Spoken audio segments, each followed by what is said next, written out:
నిన్న వరంగల్ జిల్లా దేవరుప్పుల మండలం లక్ష్మీబాయి తండాకు నేను నాతో పాటు గౌరవ మాజీ ఉప ముఖ్యమంత్రి వర్యులు కడియం శ్రీహరి గారు, మాజీ మంత్రి దయాకర్ రావు గారు, మాజీ మంత్రి సత్యవతి రాథోడ్ గారు, పెద్ది సుదర్శన్ రెడ్డి గారు, మేమందరం కూడా క్షేత్రంలో రైతుల యొక్క పరిస్థితి చూడడానికి వెళ్ళడం జరిగింది.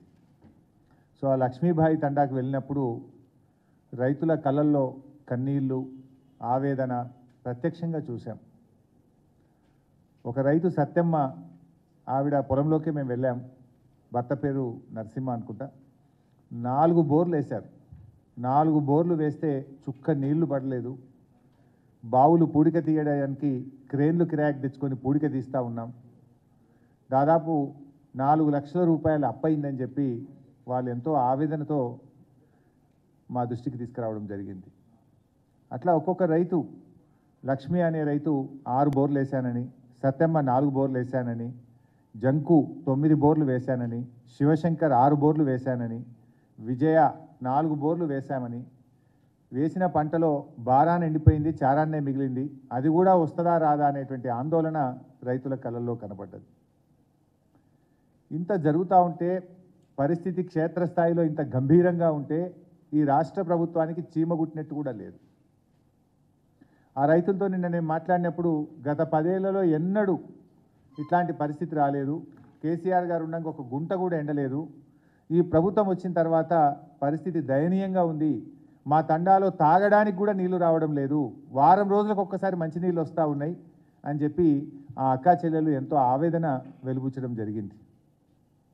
3 నెలల కాంగ్రెస్ పాలన చూస్తే ప్రజా సమస్యల మీద ఈ కాంగ్రెస్ పార్టీకి, ప్రభుత్వానికి అసలు పట్టి లేదని మనకు స్పష్టంగా అర్థమవుతూ ఉంది.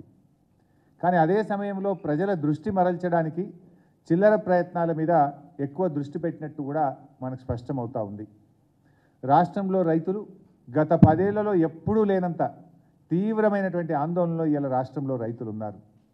ఒకవైపు ఈ రాష్ట్ర ప్రభుత్వం నీటి నిర్వహణ విధానం సరిగా లేక రైతులకు నీళ్లు ఇవ్వడంలో ఈ ప్రభుత్వం పూర్తిగా విఫలం చెందడం, మరోవైపు రైతు బంధు రాకపోవడం, మూడోది కరెంటు ఎప్పుడు వస్తుందో ఎప్పుడు పోతుందో అర్థం కాక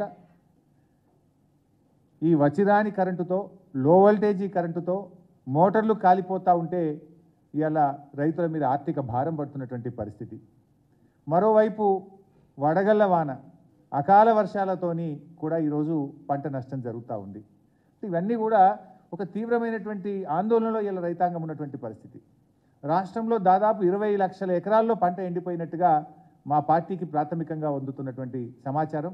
ఇలా 20 లక్షల ఎకరాల్లో పంట ఎండుతూ ఉంటే ఇప్పటికీ కాంగ్రెస్ వచ్చిన ఈ 100 రోజుల్లో 180 మంది రైతులు ఆత్మహత్య చేసుకున్నారు. పరిస్థితి ఏమో ఇంత గంభీరంగా ఉంది. కానీ కాంగ్రెస్ పార్టీ మాత్రం అసలు ఈ ప్రభుత్వానికి, ముఖ్యమంత్రి గారికి, ఈ మంత్రులకు టైం దొరకలేదు. క్షేత్రస్థాయిలో వెళ్ళి పరిస్థితిని అంచనా వేయడానికి కానీ, రైతుల్ని ఓదార్చడానికి కానీ, రైతులకు భరోసా కల్పించడానికి కానీ ఈ ప్రభుత్వానికి అసలు టైం దొరకలేదు.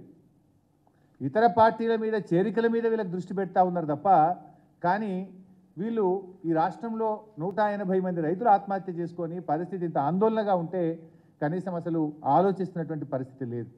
ఒక అధికారుల బృందాన్నైనా పంపించిండ్రా? ఒక రాష్ట్ర ప్రభుత్వము జిల్లా కలెక్టర్లకో, ఆర్డీఓలకో, వ్యవసాయ శాఖ అధికారులకో, రాష్ట్ర స్థాయి నుంచి అధికారుల బృందాన్ని పంపించి పరిస్థితిని సమీక్షించడం కానీ, రైతులకు ఒక భరోసా కల్పించడం కానీ ఈ ప్రభుత్వం చేయడం లేదు.